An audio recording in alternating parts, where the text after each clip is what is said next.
Assalamualaikum warahmatullahi wabarakatuh. Selamat siang dan salam sejahtera bagi kita semua. Bapak Ibu guru hebat seluruh Nusantara, peserta BIMTEK 82 JP. Sekarang kita sudah masuk ke pertemuan yang ke-8, yaitu bagaimana penyusunan evaluasi dan penilaian.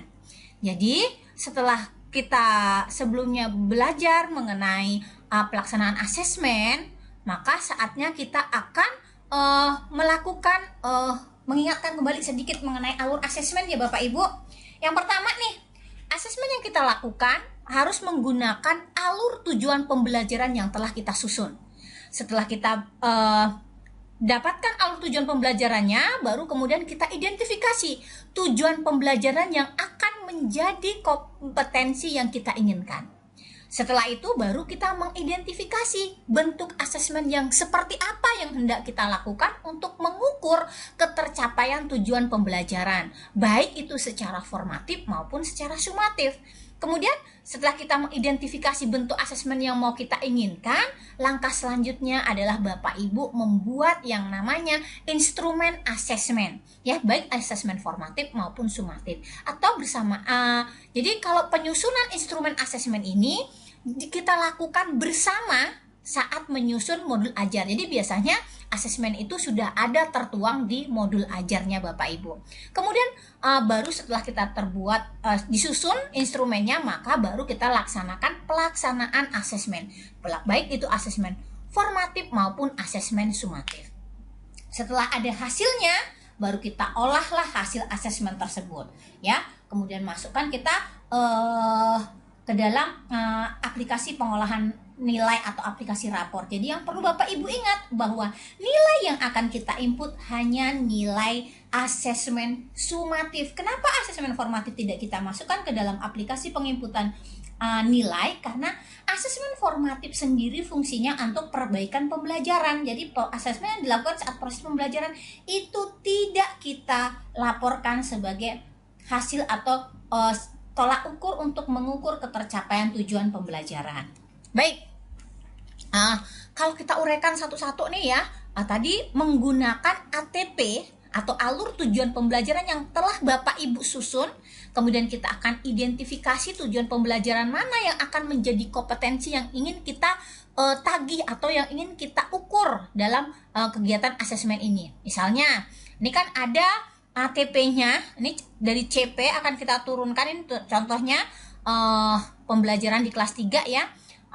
Ini ada TP-nya menyajikan, memperkirakan, mengukur panjang, mengukur luas, menemukan hubungan, menyelesaikan kalimat bilangan yang dengan satu variabel, kemudian mengobservasi, dan yang lain-lain lah. Misalnya ini kemudian ada profil pelajar Pancasilanya, kita lihat seperti apa. Maka setelah itu baru kita lihat mana sih kompetensi yang mau kita ukur. Jadi setelah kita tahu, kita identifikasi, ini sudah kita tebalkan tadi di bagian kompetensi-kompetensi yang mau kita kembangkan. Langkah selanjutnya adalah kita mengidentifikasi bentuk asesmen yang hendak kita buat. Contoh nih, untuk menyajikan dan mengeneralisasi, kemudian memperkirakan dan membulatkan bilangan, kita lakukan sumatif tes atau asesmen sumatif ya. Dengan bagaimana? Ini dengan adanya aktivitas kegiatan 1. Karena tujuan pembelajaran yang tertera dapat kita turunkan beberapa aktivitas, maka akan ada aktivitas 1 yaitu ini observasi. Jadi permainan mengurutkan dengan kartu bilangan. Jadi ini adalah formatifnya. Kemudian nanti untuk sumatifnya ini ada ya, seperti ini. Kemudian untuk formatif yang kedua, yang kedua nih, sumatif yang kedua nanti kalau tadi sumatif pertama tes, sumatif yang kedua itu project. Di sini mengukur keliling dan luas dengan satuan baku. Ada mengukur panjang, ada mengukur luas, itu tujuan pembelajarannya. Maka bagaimana aktivitas asesmen pada formatif yang kedua? Misalnya kita bisa menggunakan tes, menggunakan tanda lebih kecil, lebih besar, atau sama, atau ya untuk membandingkan nilai tempat. Ada aktivitas ketiga, bisa Bapak Ibu ukur dengan menggunakan kinerja. Misalnya Bapak Ibu buat kombinasi uang. ya, uang kertas dan uang koin yang membentuk bilangan yang tertera dengan menunjukkan nilai tempat. Kemudian untuk operasi hitung, misalnya menemukan hubungan antar operasi penjumlahan dan pengurangan, kita lakukan sumatif 3 juga menggunakan tes. Ya. Kemudian untuk formatifnya menggabungkan 2 aktivitas pembelajarannya. Itu ada untuk aktivitas keempat, pembulatan terhadap harga barang yang telah dibeli. Kemudian aktivitas 5, project formatif. 4 dan 5 ini kita gabungkan. Jadi untuk formatif 2. Kemudian untuk sumatif 4-nya kita mungkin menggunakan kinerja Bapak Ibu, menentukan bilangan yang belum diketahui. Jadi kita berikan soal cerita untuk mencari nilai bilangan yang belum diketahui. Ini kita berarti menggunakan unjuk kerja atau performa. Kemudian untuk ini yang menyelesaikan kalimat bilangan dengan 1 variabel. Kemudian ciri bangun datar itu kita gunakan sumatifnya berupa produk, yaitu mengobservasi, menentukan dan menggambarkan sisi sejajar, sisi berpotongan pada sebuah bidang datar. Untuk asesmen formatifnya ini kita dapat melakukan setiap aktivitas pembelajarannya pada aktivitas tujuan pembelajaran. Jadi aktivitas 6-nya itu juga bentuk formatifnya adalah tes. Jadi seperti itu Bapak Ibu, ini contoh mengidentifikasi bentuk asesmen apa yang mau kita buat. Jadi setiap tujuan pembelajaran kita lihat kompetensinya, baru kita analisis. Kira-kira kita identifikasi asesmen yang cocok untuk kompetensi ini, mengukur kompetensi ini apa, gitu. Kemudian yang ketiga, membuat instrumen asesmen formatif. Ya saat bersamaan dengan waktu Bapak Ibu menyusun modul ajar. Jadi kita harus membuat yang namanya rubrik penilaian Bapak Ibu. Jadi ini contoh rubrik penilaian yang ada di modul ajar Bapak Ibu. Ada kesesuaian penggunaan uang dengan nilai tempat. Maksudnya skornya misalnya kalau 1 berarti belum mampu menyusun, 2 sudah mampu menyusun, yang ketiga mampu menyusun namun nilai tempat yang disusun masih kurang tepat. Kalau 4 dia sudah bisa menyusun uang, paham nilai tempat, urutannya juga sudah tepat. Begitu juga untuk penjelasan pada aktivitas, kemandirian dalam melakukan kinerja. Jadi ada skornya, ada skor minimal, ada skor maksimal, kemudian nilai asesmen kinerjanya berapa. Skor yang diperoleh per skor maksimal dikali 100%. Itu kita saat membuat rubrik penilaian. Nah, jadi setelah kita dapatkan instrumennya seperti apa, baru kita buat yang namanya rubriknya ya Bapak. Kalau tadi kita mengidentifikasi asesmen apa, setelah itu baru kita membuat rubrik penilaiannya. Kemudian yang keempat itu adalah pelaksanaan asesmen, ya. Pelaksanaan asesmen formatif itu dilaksanakan bersamaan dalam proses pembelajaran, yang kemudian nanti akan dilanjuti dengan pemberian perlakuan berdasarkan kebutuhan peserta didik. Jadi asesmen formatif itu dilakukan pada saat proses pembelajaran, karena fungsi asesmen formatif sendiri adalah untuk memperbaiki kualitas pembelajaran. Jadi Bapak Ibu dapat menggunakan berbagai teknik untuk melakukan asesmen formatif ini. Bisa dengan observasi, bisa dengan performa, bisa kinerja, produk, proyek, portofolio maupun juga tes. Jadi formatif ada juga yang tes, ada juga yang hanya untuk hanya mengobservasi. Kemudian ada tindak lanjut yang dilakukan bisa langsung dengan memberikan umpan balik untuk melakukan intervensi. Kemudian Bapak Ibu dapat mempersiapkan berbagai instrumen seperti rubrik, catatan anekdot, lembar checklist, dan catatan informasi yang terjadi selama proses pembelajaran berlangsung. Kemudian, kalau untuk pelaksanaan asesmen sumatif, sumatif berarti akhir. Tujuannya adalah untuk mengukur ketercapaian tujuan pembelajaran. Dan ini yang nanti akan kita masukkan ke dalam daftar nilai kita yang akan kita laporkan, ya. Jadi nilai sumatif yang dilaporkan, nilai formatif tidak kita laporkan. Dia hanya untuk kita gunakan nanti untuk proses pembelajaran, untuk perbaikan proses pembelajaran. Jadi sumatif dilakukan pada akhir lingkup materi, ya, atau akhir bab. Nah, kalau kita dulunya mengenal namanya penilaian harian atau yang dulu lagi ulangan harian. Jadi seperti itu. Jadi tujuannya adalah untuk mengukur kompetensi yang dikehendaki atau yang ingin dicapai dalam tujuan pembelajaran. Kemudian Bapak Ibu dapat menggunakan berbagai teknik. Jadi untuk asesmen sumatif juga tidak satu-satunya adalah dengan yang namanya tes.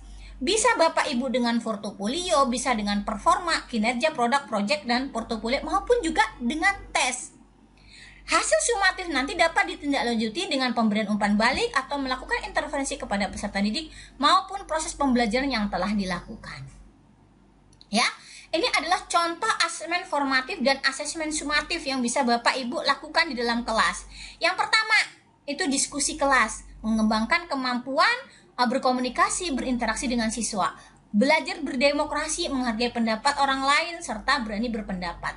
Itu kalau bentuk asesmen seperti diskusi kelas. Jadi banyak ya. Ini sama-sama diskusi kelas, drama, presentasi, produk, dan lisan itu sama-sama bisa diterapkan untuk pelaksanaan asesmen formatif maupun sumatif. Yang kedua adalah drama. Jadi untuk melatih kepercayaan diri dan jiwa seni, kemudian belajar bekerja sama, komunikasi, serta berpikir kritis. Itulah keunggulan atau penggunaan asesmen dalam bentuk seperti drama. Itu fungsinya ya. Kemudian yang ketiga adalah produk. Itu fungsinya untuk mengembangkan kreativitas, meningkatkan ketelitian dan jiwa seni. Kemudian selanjutnya adalah tes lisan. Itu meningkatkan kemampuan berbicara, mengkonfirmasi pemahaman, dan memberikan penerapan umpan balik. Itu fungsi dari tes lisan. Yang terakhir adalah presentasi. Fungsi atau kegunaan dari presentasi ini adalah mengembangkan kemampuan berkomunikasi, belajar memahami topik secara mendalam, dan mampu berpikir dan bernalar kritis. Nih, tadi kalau sudah tadi kita lanjut contoh bentuk asesmen formatif dan juga sumatif. Ya, ini yang tertulis ya. Kalau tertulis bisa melakukan refleksi. Dengan melakukan refleksi, Bapak Ibu melatih murid untuk berperan aktif dalam mengevaluasi pembelajaran mereka secara mandiri. Dan mereka bisa memikirkan bagaimana cara mereka yang tepat untuk memperbaiki diri ke depannya. Dari hasil refleksi inilah guru akan melihat sisi lain proses pembelajaran siswa. Dan yang paling penting Bapak Ibu, kita mengajarkan siswa kita untuk kejujuran terhadap dirinya sendiri. Mereka bisa mengevaluasi apa yang sudah mereka dapatkan, apa yang belum mereka dapatkan, dan bagaimana langkah selanjutnya mereka supaya pembelajaran yang dia lakukan itu lebih maksimal. Jadi di sini kita menuntut kepada siswa kejujurannya, ketelatenannya, keseriusannya dalam belajar.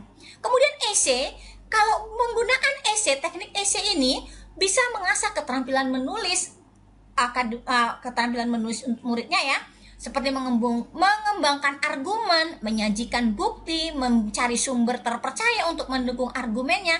Kemudian bisa kita gunakan untuk melakukan referensi yang tepat. Kemudian bisa mengembangkan cara berpikir kritis dan daya analisis murid. Jadi esai ini kan bisa kita lihat nih keunggulan-keunggulannya. Kemudian kalau kita menggunakan jurnal, Bapak Ibu bisa melatih kemampuan murid untuk mengorganisasikan dan mengekspresikan ide atau pemikiran siswa kita dalam bentuk tulisan. Biasanya ditulis dengan bahasa yang kurang formal atau yang bahasa yang lagi ngetren atau bahasa yang yang ada ya kurang formal seperti itu, yang lebih kekinian. Nah, seperti itu ya. Kemudian akan menjadi alat dan untuk murid merefleksi perkembangan mereka secara berkesinambungan. Kemudian poster ya, selain jurnal ada poster, itu akan mendorong kemampuan murid untuk mengeksplorasi topik dan mengkomunikasikan pemahaman mereka dengan cara semenarik mungkin. Kemudian yang terakhir menggunakan tes tertulis. Bisa kuis pilihan ganda, bisa pilihan ganda biasa, bisa pilihan ganda kompleks, bisa kuis, bisa menerapkan umpan balik juga dalam bentuk tulisan. Nih ya, bagaimana kita melaporkan hasil pembelajaran atau hasil asesmen? Maka bisa kita lakukan, ini ada nanti nama, kemudian sumatif 1, sumatif 2, sumatif 3, sumatif 4, kemudian rata-rata nilai sumatif, kemudian sumatif non tesnya seperti apa, yang tesnya seperti apa, baru ada nilai sumatif akhir semester, baru ada nilai rapornya. Karena apa? Nilai rapor ini diperoleh dari ini nilai sumatif dengan nilai nilai akhir sumatif tadi. Nah, ini akan digabungkan. Jadi ini kalau misalnya Bapak Ibu untuk rumusnya ini biasa kalau yang ini adalah nilai sumatif ditambah nilai akhir semester dibagi 2. Kalau misalnya Bapak Ibu mau pakai NA-nya dikali 2 ditambah ditambah AS, itu bagi 3. Boleh juga. Itu istilahnya untuk rumus ini diberikan kebebasan kepada Bapak Ibu ya. Jadi mana yang menurut Bapak Ibu lebih bagus. Tapi untuk mudahnya ya udah S ditambah AS udah dibagi 2 udah cukup seperti itu. Oke? Kemudian prinsip-prinsip pelaporan asesmen ya. Jadi pelaporan hasil belajar itu dengan laporan hasil belajar itu sedikit berbeda. Jadi pelaporan hasil belajar adalah bagaimana sekolah mengkomunikasikan apa yang sudah peserta didik ketahui, apa yang sudah peserta didik pahami, dan apa yang sudah bisa mereka lakukan. Sedang untuk pelaporan itu akan menggambarkan perkembangan dari proses pembelajaran peserta didik, mengidentifikasi area yang perlu dikembangkan, dan berkontribusi pada efektivitas pembelajaran. Ya. Bentuk pelaporan hasil belajar yang efektif itu bisa melibatkan orang tua, peserta didik, peserta didik dan juga partner. Kemudian merefleksi nilai-nilai yang dianut oleh sekolah, menyeluruh, jujur, adil, dan dapat dipertanggungjawabkan, jelas dan mudah dipahami oleh semua pihak. Perbedaan pelaporan belajar dengan pelaporan hasil belajar. Ya. Pelaporan belajar dengan pelaporan hasil belajar. Kalau dalam bentuk pelaporan belajar, peserta didik lebih banyak berperan dalam aktivitasnya. Berbeda dengan pelaporan hasil belajar atau rapor, itu dibuat oleh pendidik sebagai analisis hasil belajarnya dalam bentuk tertulis yang langsung dilaporkan oleh orang tua. Tapi kalau pelaporan belajar, siswanya yang melaporkan apa yang sudah mereka ketahui, apa yang mereka udah pahami, apa yang sudah mereka dapatkan, kemudian apa yang masih kurang, bagaimana mereka akan memperbaikinya. Itu pelaporan belajar. Jadi bentuk pelaporan selain rapor, ini ada namanya portofolio, ada diskusi konferensi, dan adalah pameran karya. Untuk portofolio itu merupakan sebuah dokumentasi dari hasil karya peserta didik. Isinya adalah hasil karya peserta didik yang dipilih oleh peserta didik itu sendiri, dan portofolio biasanya berupa foto, video, infografis, poster, atau karya apapun yang bukan lembaran soal jawaban. Nah, jadi semua hasil karya siswa tapi bukan lembar soal jawaban. Misalnya hasil ulangan dikumpulin, bukan. Tapi semua berupa foto, video, infografis, poster, atau apapun yang merupakan hasil karya siswa. Kemudian portofolio peserta didik SMK bisa berupa benda kerja, hasil produk praktik. Nah, seperti itu. Kemudian melalui diskusi atau konferensi, jadi ini berbagi informasi antara pendidik dan peserta didik dan orang tua. Kemudian sekolah perlu menentukan fungsi dari satu diskusi untuk dapat mengembangkan struktur dan kegiatan yang melibatkan dan menentukan target belajarnya. Kemudian ada diskusi atau konferensi yang bisa struktur formal maupun informal. Kemudian ada pameran karya. Jadi sebagai perayaan proses belajar peserta didik dan juga sebagai asesmen sumatif, itu fungsi dari si pameran karya. Jadi pameran karya bisa berisi proses dari pembelajaran hingga produk sebuah proyek, itu proyek belajar.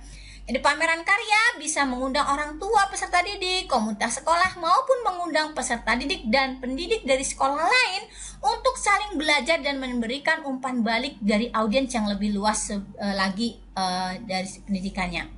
Kemudian itu laporan belajar. Kalau laporan hasil belajar atau lapor, yang perlu diperhatikan dalam melaporkan hasil belajar adalah yang pertama, waktu yang diperlukan untuk mengumpulkan dan mengolah nilai lebih singkat. Pengumpulan dan pengolahan hasil akhir lebih mudah. Yang harus Bapak Ibu hindari dalam pelaksanaan laporan hasil belajar adalah merekayasa hasil tanpa adanya bukti perkembangan pembelajaran. Terkadang kita terlalu baik jadi guru, padahal siswa itu tidak pernah mengerjakan tugas, tapi kita berikan nilai yang bagus-bagus. Makanya kita ajarkan ke mereka untuk sejujur-jujurnya. Apapun, bagaimanapun hasil belajar mereka harus kita sajikan. Jadi perlu kita jangan sampai kita merekayasa hasil belajarnya. Jadi harus ada bukti. Nah, kemudian bahasa yang kompleks dan terlalu ilmiah. Nanti kalau bahasanya terlalu kompleks dan ilmiah, sulit dimengerti oleh orang tua siswa yang notabene merupakan masyarakat umum yang mungkin tidak akan memahami apa yang kita tuliskan. Kemudian penggunaan kata atau kalimat yang negatif. Kemudian menilai dengan skor atau angka tanpa deskripsi kriteria. Jadi harus sudah kita tuliskan angkanya dan juga kita tuliskan deskripsi kriterianya seperti apa. Ini format laporan hasil belajar atau lapor dari Dasmen ya, pendidikan dasar dan menengah. Ada pendidikan agama, Pancasila, bahasa Indonesia, matematika, kemudian untuk ekstrakurikuler ada pramuka dan sepak bola. Selanjutnya ini penyusunan deskripsi berdasarkan capaian belajar. Jadi untuk penyampaian deskripsi di sini lihat Bapak Ibu ada yang warna biru. Nanti di sini mengidentifikasi, di sini menunjukkan kemampuan dalam mengidentifikasi komunikasi. Jadi dari sini nanti kita lihat deskripsinya. Kalau di sini mengidentifikasi, maka di sini juga mengidentifikasi. Kalau di sini merangsang solusi, mengambil keputusan, maka di sini perlu bimbingan dalam kemampuan merancang solusi, mengembangkan keputusan, serta penguatan dalam meningkatkan hukuman dasar kimia. Di sini Bapak Ibu yang perlu saat menentukan deskripsi capaian. Baik, itu saja Bapak Ibu materi kita pada kesempatan siang hari ini. Jikalau ada pertanyaan-pertanyaan yang mungkin masih belum bisa Bapak Ibu pahami, boleh Bapak Ibu tanyakan. Nanti setelah ini kita akan sambung diskusi di grup Telegram. Saya akhiri, wabillahi taufik wal hidayah. Assalamualaikum warahmatullahi wabarakatuh. Waalaikumsalam warahmatullahi wabarakatuh.